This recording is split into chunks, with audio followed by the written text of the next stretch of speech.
Assalamualaikum warahmatullahi wabarakatuh. Selamat siang, Pak. Saya Farhan Maulana Indra, NIM 190401104, akan menjelaskan materi presentasi saya yang berjudul Manajemen Teknik. Bab 1. Tinjauan Manajemen. Manajemen merupakan seni menyelesaikan sesuatu dengan orang-orang dalam kelompok.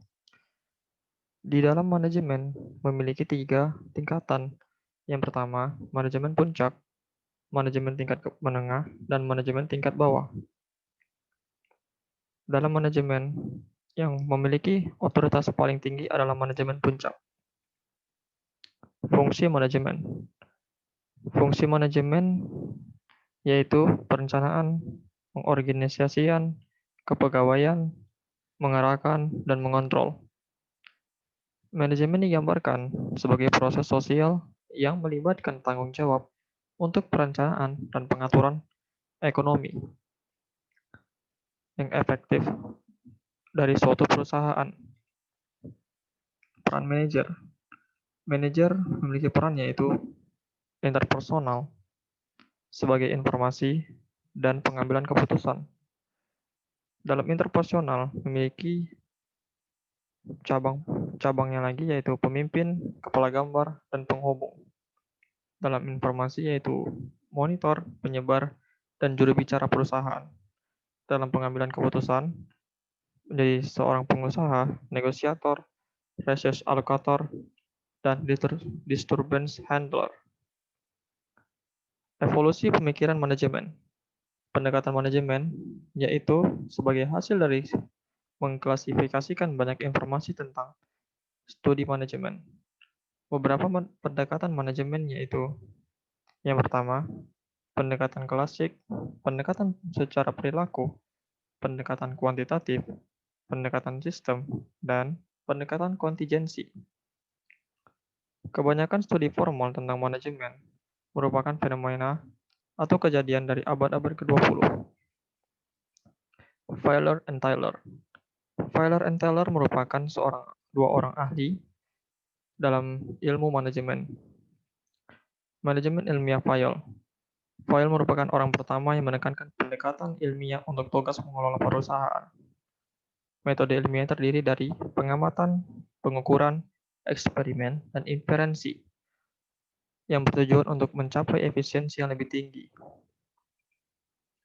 Faktor-faktor dalam organisasi dan lingkungan. Jenis organisasi bisnis yaitu ada 6. Yang pertama, kepemilikan tunggal, kemitraan, korporasi, perusahaan saham gabungan, perusahaan publik, dan perusahaan milik pemerintah. Organisasi merupakan suatu kelompok dalam suatu wadah untuk tujuan bersama. Klasifikasi faktor lingkungan. Faktor lingkungan internal, yaitu sumber daya, kemampuan, dan budaya. Selanjutnya, faktor lingkungan eksternal, yaitu lingkungan mikro dan lingkungan makro. Dalam lingkungan mikro, terdapat subfaktor lagi. Yang pertama, pemegang saham, pemasok, distributor, pelanggan, pesaing, dan media. Dalam lingkup faktor lingkungan makro, ada faktor politik, faktor ekonomi, faktor sosial, dan faktor teknologi. Selanjutnya, tren dan tantangan manajemen. Manajer harus memiliki pandangan yang luas tentang di mana mereka ingin menempatkan perusahaan mereka di masa depan nanti. Maka, manajer harus mempunyai kemampuan perencanaan dan pengambilan keputusan, pengorganisasian dalam skenario global, memimpin dalam skenario global, dan mengontrol perusahaan itu sendiri. Selanjutnya, bab 2. Perencanaan. Perencanaan mempunyai definisi, proses penentuan, tindakan, dan keputusan pada tujuan yang akan dipertimbangkan. Sifat-sifat perencanaan memiliki berorientasi pada tujuan, keunggulan, purposing of planning, efisiensi, koordinasi, dan faktor pembatas. Perencanaan juga memiliki tujuan, yaitu untuk mengamankan ekonomi perusahaan, meningkatkan efisiensi, dan mengelola perusahaan dengan benar. Perencanaan dilakukan melalui beberapa proses. Yang pertama, rencana strategis, rencana taktis, rencana operasional, dan rencana kontingensi. Tujuan adalah istilah yang biasa digunakan untuk menunjukkan titik akhir dari program manajemen. Fitur-fitur yang pertama ditentukan sebelumnya. Tujuanlah haruslah relatif, tujuanlah harus dapat diukur, dan tujuan harus saling berhubung satu sama lain dengan tujuan yang lain. Keuntungan dari tujuannya itu memberikan motivasi kepada orang-orang dan karyawan dalam perusahaan, dapat menghindari tugas yang tidak produktif, dan memberikan standarisasi terhadap tugas yang lain. Selanjutnya, manajer berdasarkan tujuan atau MBO. MBO merupakan proses di mana atasan dan manajer organisasi bersama-sama mengidentifikasi tujuan bersama. Proses MBO. MBO mempunyai proses yang pertama, menetapkan tujuan yang jelas bagi karyawan, mengembangkan rencana, mengkaji kinerja karyawan, dan yang terakhir, menilai kinerja berdasarkan pencapaian tujuan. Selanjutnya, strategi. Strategi dalam perusahaan merupakan hal yang penting untuk bisa memajukan perusahaan itu. Strategi adalah kerangka kerja yang berguna untuk memandu pemikiran dan tindakan perusahaan.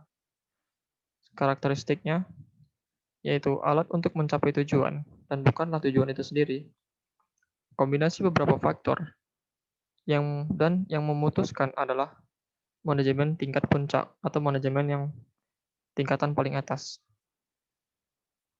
Jenis-jenis dari strategi.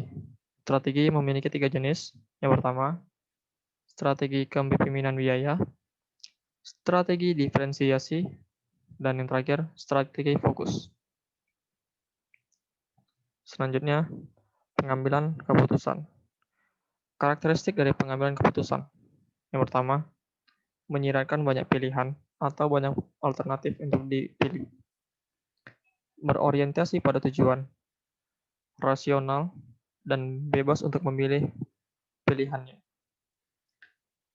Pengambilan keputusan merupakan pemilihan berdasarkan beberapa kriteria dari 2 atau lebih kemungkinan alternatif yang ada.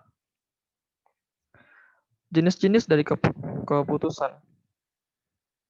Keputusan mempunyai 4 jenis. Yang pertama, keputusan terprogram, keputusan non-program, keputusan strategis, dan keputusan taktis. Masing-masing pengertiannya, keputusan terprogram merupakan keputusan yang bersifat rutin dan dibuat untuk menyelesaikan masalah berulang dalam perusahaan. Keputusan non-program merupakan keputusan yang dibuat untuk menyelesaikan masalah yang tidak berulang atau datang secara tiba-tiba dalam perusahaan. Keputusan strategis.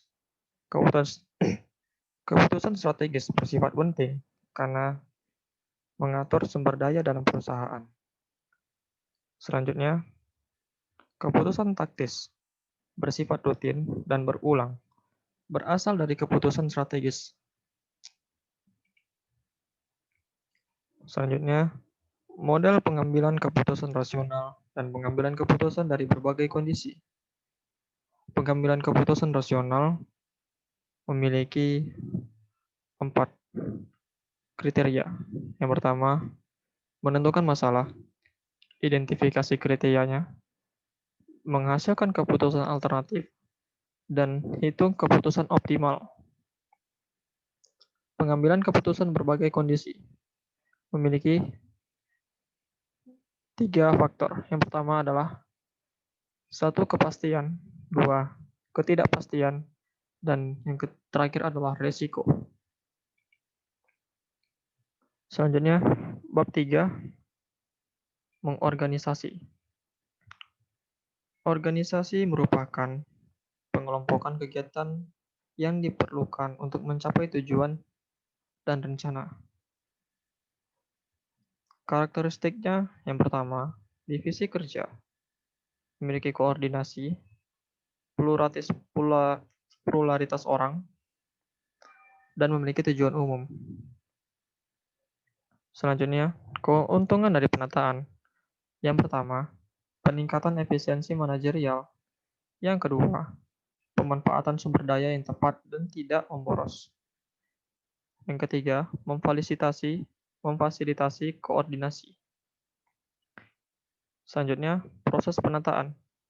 Prosesnya itu yang pertama adalah penentuan tujuan, penghitungan tujuan, dan klasifikasi tujuan. Struktur dalam organisasi. Organisasi merupakan susunan komponen-komponen atau unit-unit kerja dalam sebuah organisasi. Prinsip-prinsip dari struktur organisasi. Yang pertama, hubungan lini dan staf, departemen siliasi, rentang kontrol, dan desentralisasi dan sentralisasi. Organisasi memiliki organisasi formal dan informal. Organisasi formal merupakan sebuah organisasi yang memiliki tanggung jawab, otoritas, dan akuntabilitas. Sedangkan organisasi informal mengacu pada hubungan-hubungan orang dalam organisasi berdasarkan sikap-sikap pribadi mereka. Ciri-ciri dari organisasi formal yaitu ditetapkan oleh manajemen puncak atau manajemen tingkat atas. Yang kedua, terikat oleh aturan regulasi. Sedangkan organisasi informal tidak didirikan oleh otoritas formal atau tidak didirikan oleh manajemen apapun, tidak terikat oleh aturan atau regulasi. Departemensi. Faktor-faktor kunci dalam departemen. Memastikan koordinasi yang tepat. Mempertimbangkan manfaat spesialisasi. Kemudian mempertimbangkan aspek-aspek manusia. Departemen terbagi dalam beberapa pola. Yang pertama, pola fungsional, pola produk, pola pelanggan, pola proses, dan pola kombinasi. Selanjutnya, sentralisasi dan desentralisasi. Sentralisasi merupakan proses pengambilan otoritas ke tingkat yang lebih tinggi. Keuntungannya, untuk memberikan kekuatan dan prestisi kepada manajer, dan juga minim dari duplikasi fungsi. Dan desentralisasi merupakan proses penetapan otoritas pengambilan keputusan ke tingkat yang lebih rendah. Keuntungannya, meningkatkan moral karyawan dan mengembangkan manajer lini kedua. Delegasi kewenangan. Elemen-elemen dalam delegasi yang pertama adalah wewenang, tanggung jawab, akuntabilitasi. Proses dari delegasi yang pertama adalah mengalokasikan sumber daya yang ada, pemberian otoritas kepada karyawan, penetapan tanggung jawab, dan penciptaan akuntabilitas. Selanjutnya staffing atau staff mempunyai proses adalah persyaratan tenaga kerja, rekrutan, seleksi, dan pelatihan karyawan. Analisis pekerjaan adalah proses menentukan keterampilan yang diperlukan untuk melakukan pekerjaan yang ada. Induksi atau orientasi karyawan. Orientasi merupakan proses pengenalan karyawan baru ke suatu organisasi, kepekerjaan, dan departemen khusus mereka. Tujuan dari orientasi yaitu untuk mengurangi biaya startup atau biaya mulai, untuk mengurangi kecemasan dan untuk mengurangi perputaran karyawan. Selanjutnya, pengembangan karir. Menetapkan tujuan pembangunan, memastikan kebutuhan pembangunan, menentukan kebutuhan pembangunan, dan melakukan program pengembangan dan evaluasi program. Kinerja penilaian. mempunyai proses. Yang pertama adalah mengkomunikasikan standarisasinya, mengukur kinerja sebenarnya, membandingkan kinerja aktual dengan kinerja yang diinginkan, membahas hasil yang ada, dan pengambilan keputusan. Selanjutnya, bab 4, yaitu mengarahkan. Mengarahkan menyangkut cara total di mana seseorang manajer mempengaruhi tindakan bawahan. Mengarahkan mempunyai karakteristik yang pertama, fungsi melanjutkan, fungsi pervasif, dan fungsi kreatif. Langkah-langkah dalam kreativitas dan inovasi. Dia mempunyai yang langkah pertama adalah preparation atau persiapan, investigation atau investigasi, transformation atau transformasi, incubation atau inkubasi, elimination atau eliminasi, verification atau verifikasi. Selanjutnya adalah motivasi dan kepuasan. Motivasi merupakan sebuah kekuatan yang akan membuat orang-orang berperilaku dalam cara tertentu. Karakter motivasi. Motivasi adalah perasaan internal dalam diri seseorang. Motivasi berhubungan dengan kebutuhan. Motivasi menghasilkan perilaku berarah sasaran. Dan yang terakhir, motivasi bisa berubah positif atau negatif. Pentingnya dari motivasi. Tugas utama manajer adalah memotivasi orang lain untuk melakukan tugas-tugas organisasi. Oleh karena itu, manajer harus menemukan kunci agar bawahannya bekerja secara teratur dan efisien serta efektif. Selanjutnya, kepuasan. Kepuasan mempunyai karakteristik yaitu pengolahan, pemahaman misi dan visi, kerja tim, komunikasi, dan interaksi antara rekan kerja. Selanjutnya, jenis-jenis dari teknik motivasi. Yang pertama adalah motivasi positif. Motivasi ini umumnya didasarkan pada penghargaan pada karyawan, dedikasi, dan motivasi yang bagus. Selanjutnya, motivasi positif meliputi pujian atas pekerjaan yang telah dilakukan. Selanjutnya, upah dan gaji, apresiasi kepada karyawan, ketertarikan yang tulus pada bawahan sebagai individu dan manajer. Selanjutnya, motivasi negatif. Jenis motivasi ini didasarkan pada kekuatan dan ketakutan. Dan ketakutan itu menyebabkan karyawan atau orang bertindak dengan cara tertentu karena mereka takut akan konsekuensinya. Teori dari motivasi. Yang pertama, teori X dan teori Y, McGregor. Di bawah asumsi teori X, yaitu karyawan pada dasarnya tidak menyukai pekerjaan, dan bila memungkinkan akan berusaha menghindarinya. Karena itu, karyawan tidak menyukai pekerjaan, mereka harus dipaksa atau diancam dengan hukuman untuk mencapai tujuan. Berbeda dengan asumsi teori Y, yaitu upaya fisik dan mental di tempat kerja sama dengan alaminya dengan istirahat atau bermain. Orang-orang yang melatih pengendalian diri dan pengarahan diri sendiri, dan jika mereka berkomitmen pada tujuan tersebut.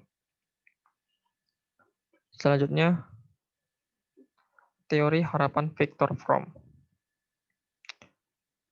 yaitu seorang karyawan dapat termotivasi untuk bekerja lebih baik bila terdapat keyakinan bahwa kinerja yang lebih baik akan membawa pada penilaian yang lebih baik. Teori ini berfokus pada 3 hal. Yang pertama, upaya dan hubungan kerja, kinerja dan penghargaan, dan hubungan tujuan pribadi. Selanjutnya, kepemimpinan.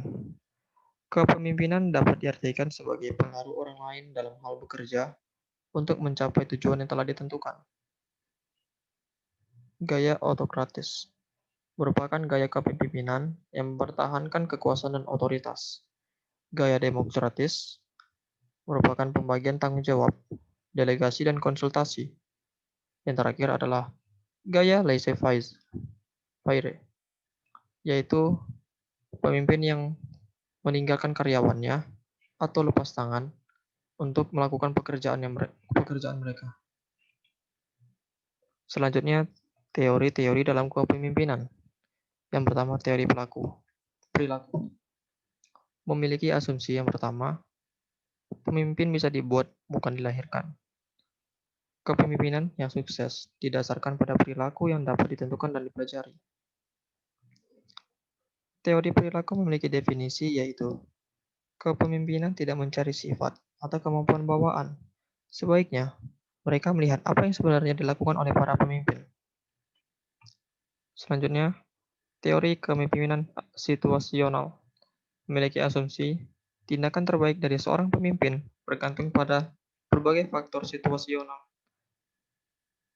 Definisi dari kepemimpinan situasional adalah hubungan antara bawahan dan atasan menjadi faktor yang mempengaruhi perilaku pemimpin. Selanjutnya, komunikasi. Komunikasi adalah pertukaran pesan antar dua orang atau lebih untuk tujuan mencapai makna bersama. Komunikasi mempunyai proses yang pertama dari proses sumber, encoding pesan, channel, decoding, receiver, dan yang terakhir adalah feedback atau umpan balik. Hambatan-hambatan dalam komunikasi yang efektif. Yang pertama, pemfilteran, perfeksi selektif, emosi, bahasa, dan membuat stereotip. Selanjutnya, saluran komunikasi. Komunikasi formal merupakan komunikasi yang mengikuti rute yang ditetapkan secara formal dalam struktur organisasi. Arus-arus dari komunikasi formal yaitu komunikasi ke bawah atau komunikasi yang dikirim ke tingkat yang lebih rendah dalam hierarki. Selanjutnya, komunikasi ke atas. Pesan ini diarahkan ke level yang lebih tinggi dalam hierarki. Selanjutnya, yang terakhir adalah komunikasi horizontal atau komunikasi atau pesan yang dikirim kepada anggota kelompok kerja di tingkat yang sama. Yang kedua adalah komunikasi informal, umumnya terkait dengan komunikasi antar pribadi. Selanjutnya, budaya organisasi dan unsur budaya organisasi.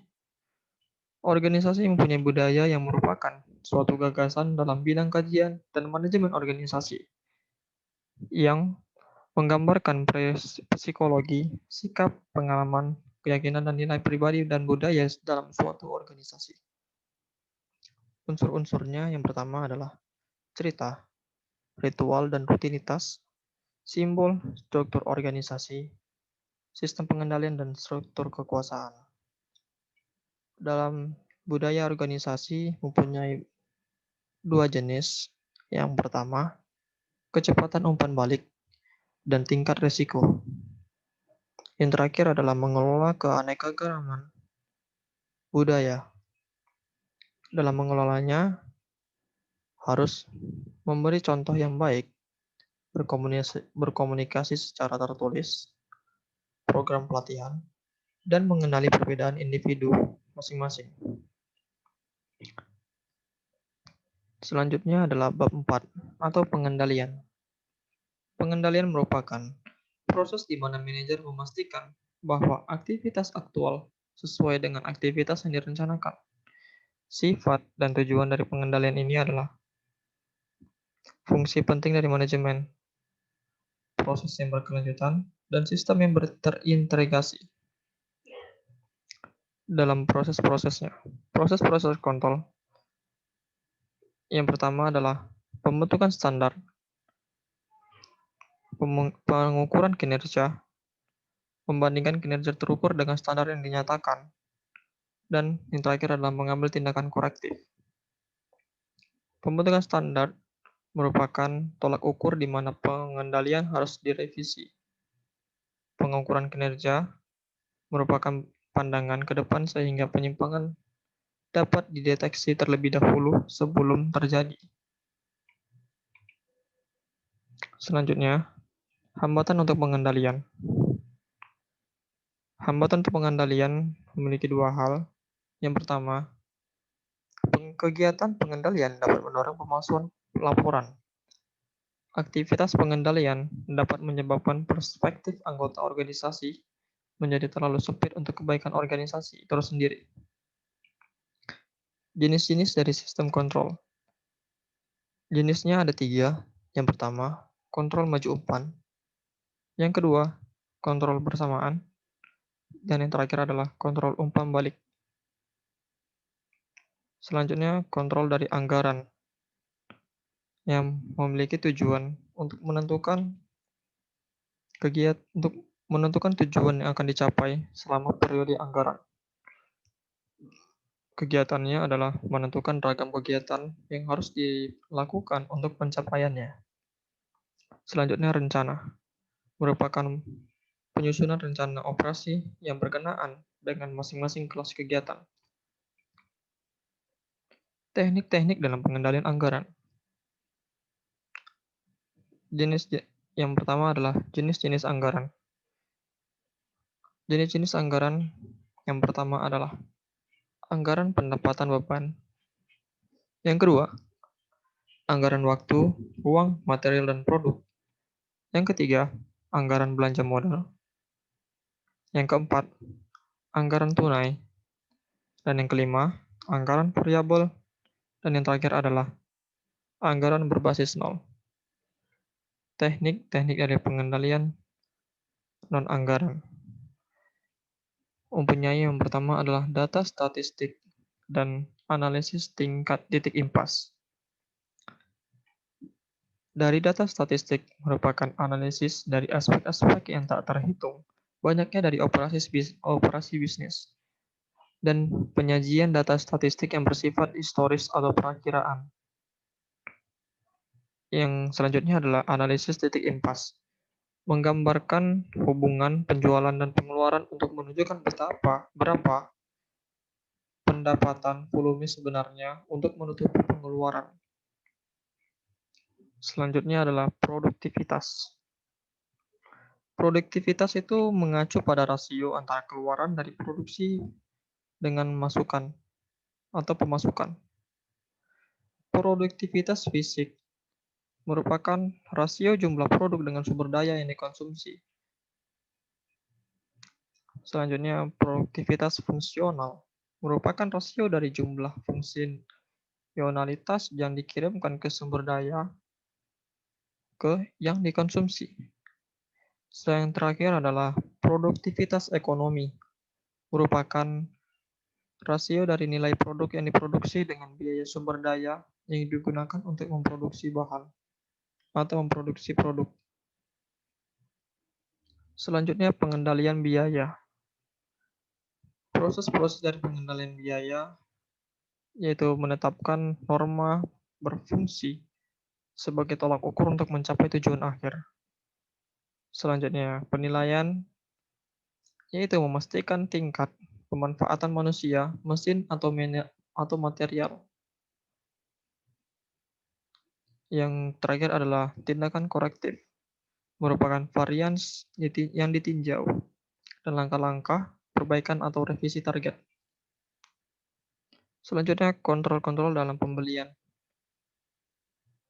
Tujuan dasar dari pengendalian adalah untuk memastikan kontinuitas pasukan dalam jumlah yang diperlukan dari bahan. Kontrol pembelian memiliki 6 kontrol. Yang pertama, yaitu ketersediaan bahan yang berkelanjutan, pembelian dalam jumlah yang tepat, pembelian dalam kualitas yang tepat. Selanjutnya, ekonomi dalam pembelian, bekerja sebagai pusat informasi, dan yang terakhir adalah pengembangan hubungan dalam bisnis. Selanjutnya adalah kontrol dalam pemeliharaan. Yang itu pertama adalah pemeliharaan. Departemen Pemeliharaan menjalankan pengendalian biaya yang efektif untuk menjalankan fungsi pemeliharaan dalam anggaran yang telah ditentukan, biaya perawatan, dan dapat dikurangi dengan inspeksi tepat waktu yang dirancang untuk mendeteksi kegagalan terlebih dahulu. Selanjutnya adalah kontrol dari kualitas. Memiliki 4 subfaktor. Yang pertama adalah menentukan parameter apa yang akan kita kontrol. Yang kedua, tetapkan kekritisannya. Yang ketiga, tetapkan spesifikasi untuk parameter yang akan dikontrol. Yang keempat atau yang terakhir, menghasilkan rencana untuk pengendalian yang menentukan cara di mana karakteristik akan dicapai dan variasi dideteksi dan dihilangkan. Selanjutnya adalah operasi perencanaan. Perencanaan operasional adalah bagian dari rencana kerja strategis. Rencana operasional juga harus disiapkan oleh orang-orang yang akan terlibat dalam implementasi atau operasi perencanaan itu sendiri. Rencana-rencana dari operasional haruslah berisi dari tujuan yang jelas hingga kegiatan yang akan disampaikan, standar kualitas, hasil yang diinginkan, jadwal implementasi kebutuhan staf, sumber daya, dan yang terakhir adalah dapat memantau kemajuan dari rencana. Sekian dari saya. Terima kasih. Wassalamualaikum warahmatullahi wabarakatuh.